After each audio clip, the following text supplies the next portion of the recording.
You've been watching Brandon Sports Talk.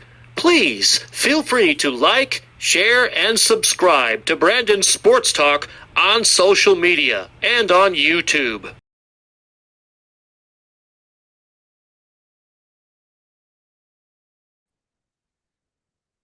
Welcome back to Brandon Sports Talk. In today's episode, I have the privilege of interviewing the Roger Williams assistant women's basketball coach, Coach Angelina Marazzi. How are you doing today? Good. How are you?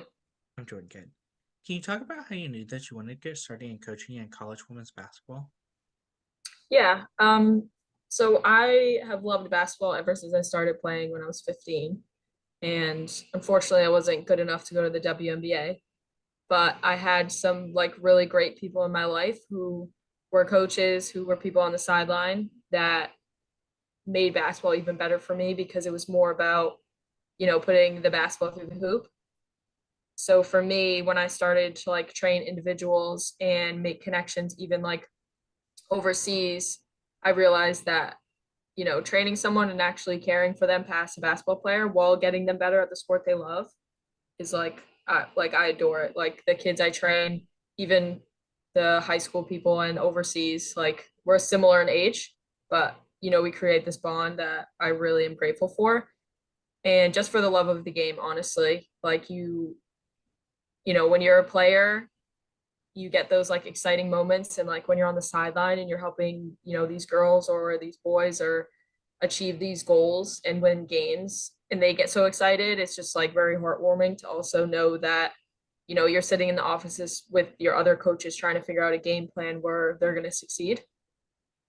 So it's kind of it.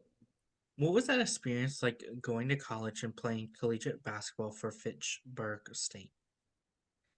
My experience was pretty good. I think I definitely would have liked a more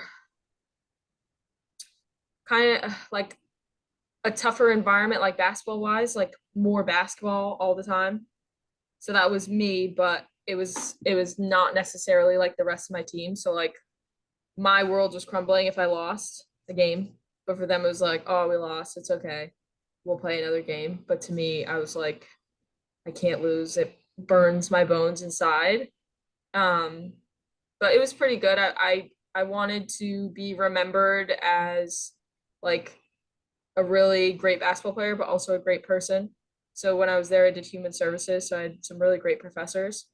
And also one of the goals that I wanted to achieve was like get my name on the wall in the gym as wherever I could. So I did that 3 times, I think. So my name's in the gym. But I had a good experience. I wouldn't change it. Some days I think I would, but at the end of the day, you're always supposed to be where you're supposed to be. So it What was was a good that feeling experience. like for you getting to put on that jersey and representing them?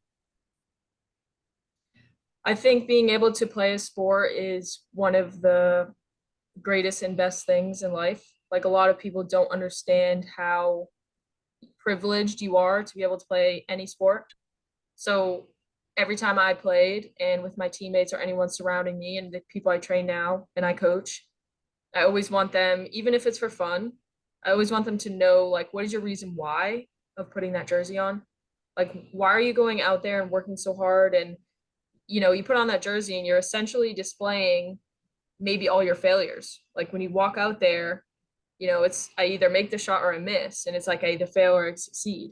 So it's just putting like a lot more thought into like why you play. And every time I put that jersey on, I took a lot of pride in it, and I just loved the game a lot. So I appreciated it. I would say like 99% of the time. What was that like, obviously, getting to achieve some of your accomplishments and getting, obviously, as you said, putting your name on that wall? Yeah. So now being older and a coach, um, I think it's really important for young athletes and college athletes to appreciate their achievements. Like, yes, you can always work harder, you can always do better, you can always score more. But when I was a college athlete, I kind of put my sunglasses on to like being proud of myself. So I'm very proud of all my accomplishments now because I know how hard it is to do that. But in the moment, when I was like scoring 1,000 or getting female athlete of the year or player of the week, I kind of was just, what can I do better rather than like, oh, good job. What was that transition like from you from going from college to professional and playing overseas?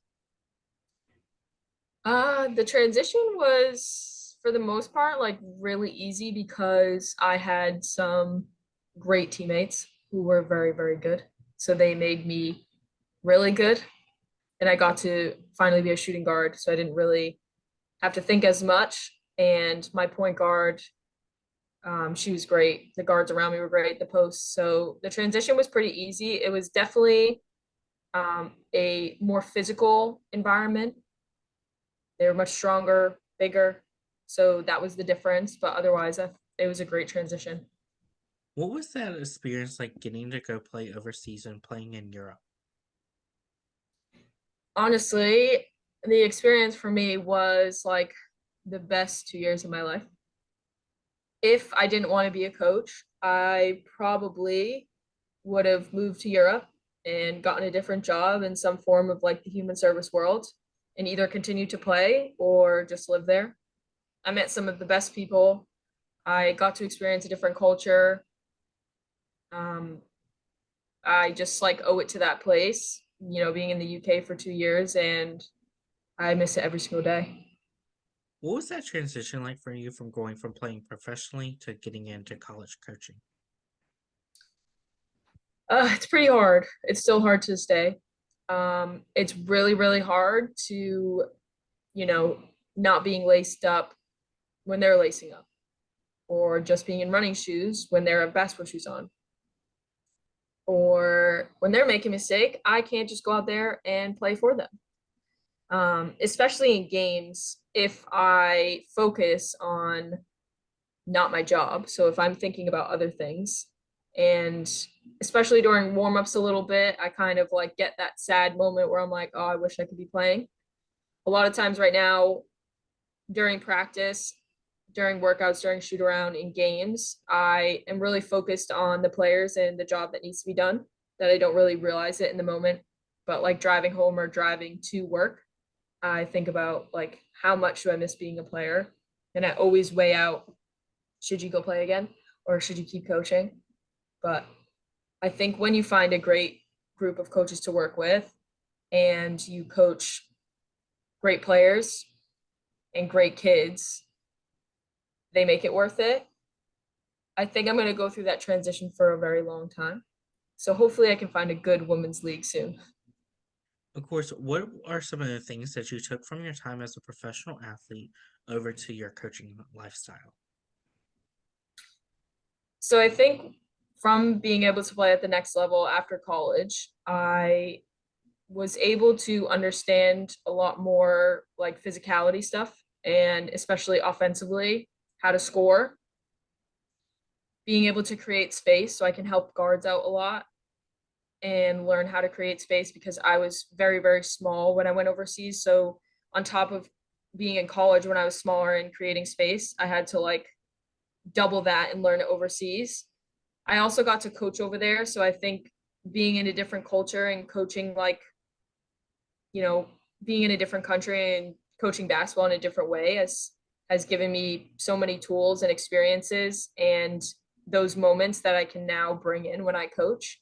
And just being able to play with some of, British basketball players, like some of the best over there, you are able to watch and be alongside them and you just learn just from watching. So it's a lot of moments there that have brought to coaching. How was that experience like for you getting that coaching internationally experience? Yeah, so I did like a lot of teams. A couple of my favorites were I did the under 12 girls team I had coached, and they were the sweetest things ever. And I also assisted the under 14 boys, and they're the best also. And then coaching along all those teams, they also certified me all the way to level 3 for coaching. And then after those seasons had ended in the spring, one of um, my friends over there, who's a great coach and still plays, she was coaching the Four Nations for Wales for the under 19 girls, and she asked if I wanted to do it, and I was like, absolutely. That was one of like the best experiences ever. So 4 teams came to our home court, and we have the whole get up with our suits and in hotels, and it was just like a really great experience because the coaches I was working with for like the first time in that like extreme environment, we all like had that same brain power and we all thought of different things, but we all agreed. And, we were pretty close friend wise. So it was just great to be able to experience that as like my first, you know, big coaching moment. Of course, coming back to the States and getting a coach, what was that experience like coming to Roger Williams and becoming the assistant coach? Yeah. So after I came back from overseas, I kind of came back a little bit late to like the college world. So I ended up doing high school first, and um, I loved it. I have a lot of girls that I train now, that still go there. But I knew that I wanted to coach college. So after that season ended, I knew that I was gonna like put my search out. And I was looking at loads of schools and had interviews. And when I met with Kelly, the head coach at Roger Williams, it's just one of those times where you have those moments where you click with someone. I'm a big believer on there is so many coaches in the industry that shouldn't be a coach, in the sense that they love basketball, they love the game, they know what they're doing, but it is equally as important to care about the people that walk onto your campus, that play for you, that put those jerseys on to the school you're representing. And I think when we were having our interview, we just like were talking back and forth, and the way she instills her culture within Roger Williams basketball was like really meaningful to me, and the way that she carries it alongside working with me, and especially in her personal life, she values that. So I knew that she would value that when being a coach. Coming to Roger Williams, how has that experience coaching on the club level as a head coach helped you to making it to the college level? Yeah, I think I have, I just started in my coaching world, but I've had loads of different experiences where again, I, got to travel and got to do, the AAU travel. I did it internationally. I think all those moments combined have taught me all small things that I have a great memory of that can provide me with strengths that I can bring to the college world. As an assistant coach at Roger Williams, what was that feeling like the first time you got to step onto that court? Um, for the scrimmage, it was pretty interesting because I wasn't necessarily nervous because it's almost like I knew as a player that it was like a scrimmage. So as a coach, you know that it's a scrimmage. So you kind of have that game plan, done differently. Um, when we had our first game against Babson, I think I had loads of feelings, mostly just like excitement and just like ready to go moments. And it was a pretty long day. We had a shoot around in the morning, so I stayed there all day. And I just remember, I think it was like the last 4 minutes, and I was like, yeah, we got this game, and it was just a great experience to have with those players and with the head coaches because the team we opened up against is a great basketball team, has been known to be great. So being able to experience that all together as one for my first college win as a coach was great. What does a typical game day look like for you as a coach versus for your players? So for me, we usually get there in the morning and we kind of just like go over a game plan again, and we always talk about what we think is going to happen, and if something happens, how are we going to manage it? And then we'll have our shoot around where it's pretty much just we get loads of shots up. We'll having them have a relaxed environment, and then we go over plays, all those types of things. Then they'll usually go eat, and then if it's an away game and stuff, we'll pack, we'll get ready. Um, I order their lunches to be picked up at the dining hall, and I probably check my bag about 10 times to make sure I have the head coach's whiteboard and like five expo markers because it's not something you want to forget. So pretty much just getting there super early because we've already done the work previous, and maybe watching a little more film if we have time, and then just making sure we have all like the logistics done, setting the camera up, printing out sheets, just those type of things really. Can you talk about, of course, the culture that you started to help build? Sorry, what'd you say? Can you talk about the culture that you started to help build and stuff? Yeah, so I think what was great was at my interview and after the head coach Kelly, she welcomed, any new ideas and me being young and being able to bring to the table, I just stopped playing and, fresh ideas. So I think being able to have that within a coaching staff allows there to be room for trying new things and experiencing new things. So for me, when I'm on the court, I think it's great that I just stopped playing because I can relate to the players on even a better level than maybe an older coach. And I know what it feels like to run those sprints, and I know what it feels like to have finals. And I also know what it feels like to play at a higher level where things need to be sharper, things need to be tighter when you're dribbling or getting more shots up. So I think I bring that fire a little bit in the sense of like things need to be, maybe we need to clean this up, but it's because I know that you're better, or I've experienced this before and I know how it is and I'm here to help you. So, yeah. Who are some of the teams in your conference that you compete against each week? So there's loads. We've played Suffolk, we've played Western New England, we will play University of New England, we will play Nichols, Gordon. We're in a tournament, but that's non-conference. We'll play some non-conference teams. So we'll play all the teams in the CCC twice, and then we'll pick up some great non-conference teams to play as well to prepare us. What is that like going to teams like Gordon and playing them away versus having Suffolk come play you at home? I actually think I don't know what our team likes better. I think we're like split in the middle of liking home games better in a way. I don't mind either. I think I like home games better because we have more time for a shoot around.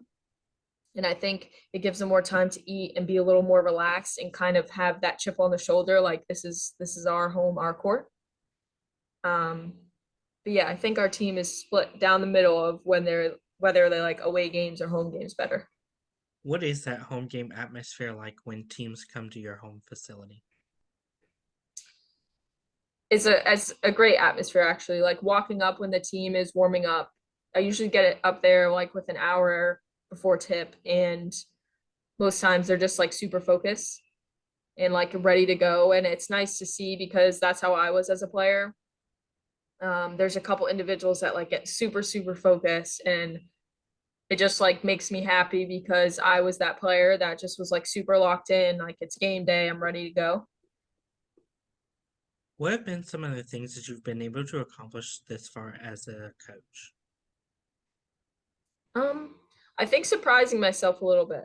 So I am not tech savvy, which I need to be for the coaching world. So I'm getting better at that. But I think as a player and as a person, I'm very, very hard on myself and keep the standards high. So I will always keep the standards high and be hard on myself as a young coach. But the environment that I'm able to work in and the people I'm working with, they allow a lot of like learning moments to happen, and they're both very good teachers. So I think, being at Roger Williams so far, it has allowed me to expand at a faster rate than maybe I would somewhere else because I have two other coaches that are great teachers. Um, and then obviously just being a part of like great wins. We had a buzzer beater. We beat Trinity, we beat Babson. Those are ranked teams. So being able to be a part of that and like a great team and a great staff, all those small moments are just awesome. What does that recruitment process look like for those prospective student athletes looking to play collegiate basketball? Yeah. So I think it's like deciding whether or not you want to play basketball in college. And then depending what level, like us coaches will go watch and, get these books of thousands of names, and we'll, figure out some players that we like and add them into a system and, recruit them and reach out to them. And then there's a lot that we don't see. So, if you're interested in a school, email the coaches, send them any film and stats you may have and even stuff that you do off the court, like extracurriculars or how you are as a kid in the classroom. That also helps. And then, when they get close to their junior and your senior year, if there's someone that we're particularly looking at, we'll get them for a day visit or an overnight visit to really experience what it's like to be part of our team. And then just talk with us coaches and kind of gather what they're looking for in a program, but also what they're looking for the next 4 years in a school. And then just kind of figuring out, are both sides kind of the same of we kind of match here, and then we just go from there, kind of. Being a former player and now a coach, what are some of the things that you look at in those prospective now athletes when out on the road recruiting them? Yeah, so you definitely look at can you score the ball and play defense. But I think what really matters after that is like the small things, the tangibles. So are you a good teammate? Are you talking? Are you high-fiving your teammates and coaches when you come off? Like, how's your body language? How's your attitude? And then it's especially seeing a player after they make a mistake, after they can't hit a shot. So I think those are a lot of things that help you when you're recruiting loads of kids kind of narrow it down. What does that official visit look like for those prospective student athletes coming to Roger Williams? Yeah, so when we get you on campus for an official visit, we kind of want you to get that day in the life type feeling. So I'll get them set up where they arrive on campus, and if it's in season, they'll watch practice, hang out with the team, and then they'll go eat with the team, stay with one of the players, and then I'll try to figure out if they're interested in any studies yet so far. And if they are, I'll get them in a class or be able to talk to a professor to be able to just ask some questions and grasp that side of it as well, because it's important that they want to be at Roger Williams for more than just basketball and their schooling. And then after that, they usually wrap up with Coach Thompson, and then that's really it. As a coach, what is it like getting to see those freshmen put on that uniform for the first time and getting to represent Roger Williams? I think it's cliche, and I know my players think it's cringy because I say it all the time, but I think it's just a beautiful memory and moment that they can have forever. Because whether or not they put that jersey on and had a moment to themselves or thought like I'm a college athlete and most people aren't, and had that moment with themselves, like they'll always remember that. They'll remember that when they're 50 years old. You know that moment of being able to put a college jersey on for the first time, or when you have your first, good game and you get minutes. I think it's just so exciting to see as a coach, because they're just fresh college faces, like ready to attack the world. And the best part is they don't know what's coming. What is it like getting to see those seniors putting on that jersey for the last time and then maybe hopefully going professionally afterwards? Yeah, so I think the seniors that we have now are exceptional basketball players, and they're really great people as well. So I'm only going to be able to experience them for 1 year, which is unfortunate, but I'm very happy and fortunate that I got to have them for their senior year.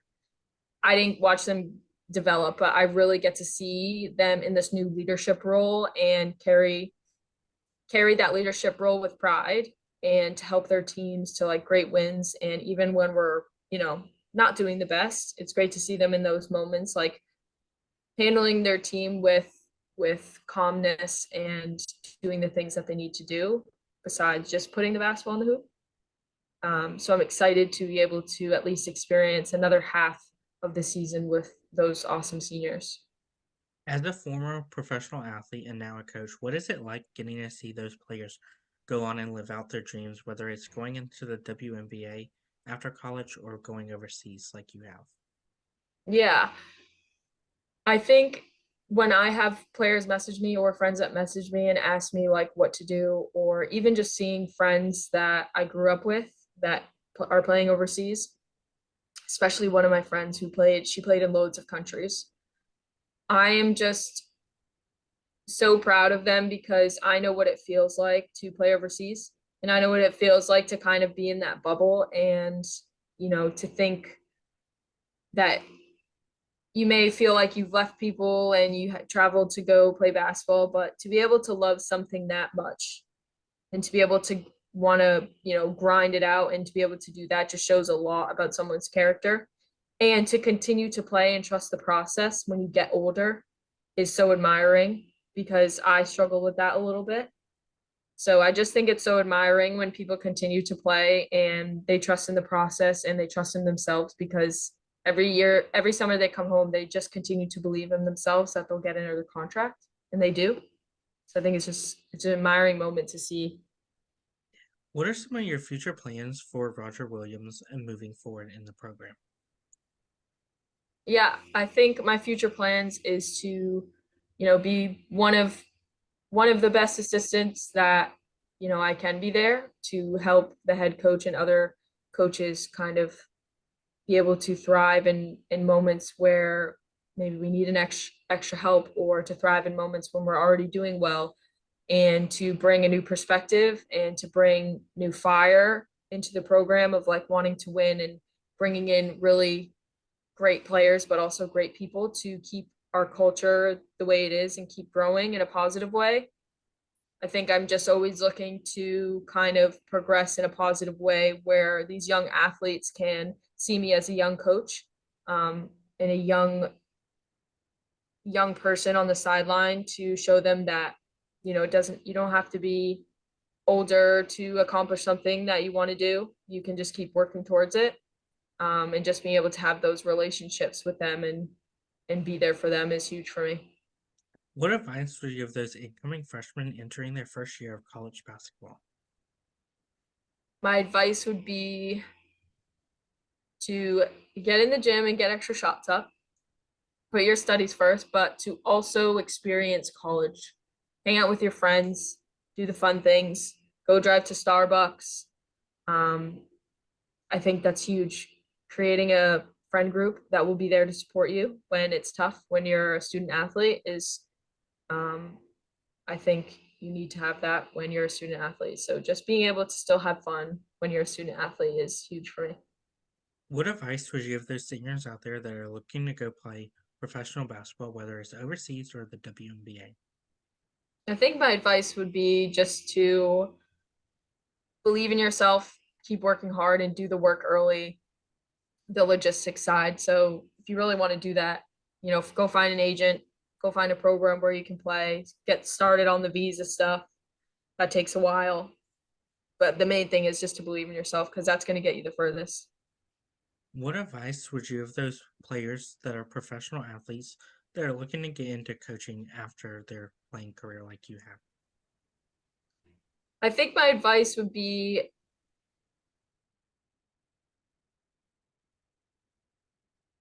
make sure you're done playing and then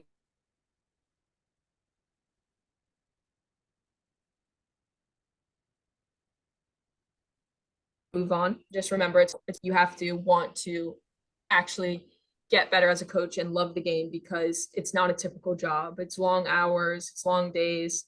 You're there for those players inside and out of the court. And I think, you have to be prepared for that. You have to love the game to do it. What advice would you give those future college basketball coaches out there looking to get started in the industry of coaching in college basketball? I think, any contacts you have with coaches, just talk to them and ask questions. The best tool for me that I use now is to ask questions. How do you do this? How do I clip things on film? Oh, how do you create that certain Excel sheet for stats or something like that? I think there's a beauty in being able to learn from previous coaches with kind of that visual hands-on learning experiences. I learned the best that way.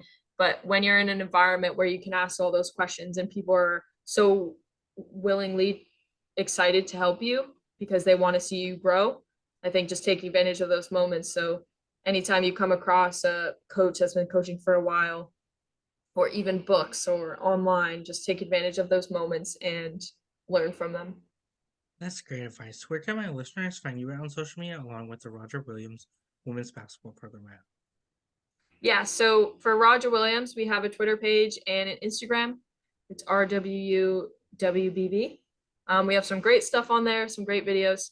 And then for myself, for my training, it's core_Marazzi coaching.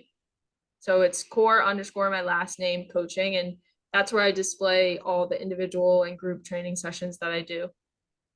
Thank you again, Coach Marazzi, for your interview, and best of luck in your future at Roger Williams as the assistant women's basketball coach. Thank you. Thank you for having me as well. Thank you. You can find Brandon Sports Talk on Instagram at Brandon Sports Talk, Twitter at Talk_Brandon, and you can find me on YouTube at Brandon Sports Talk. Don't forget to like, comment, and subscribe. Thank you again, Coach Marazzi, for your interview, and best of luck in your future. Thank you. You've been watching Brandon Sports Talk. Please feel free to like, share, and subscribe to Brandon Sports Talk on social media and on YouTube.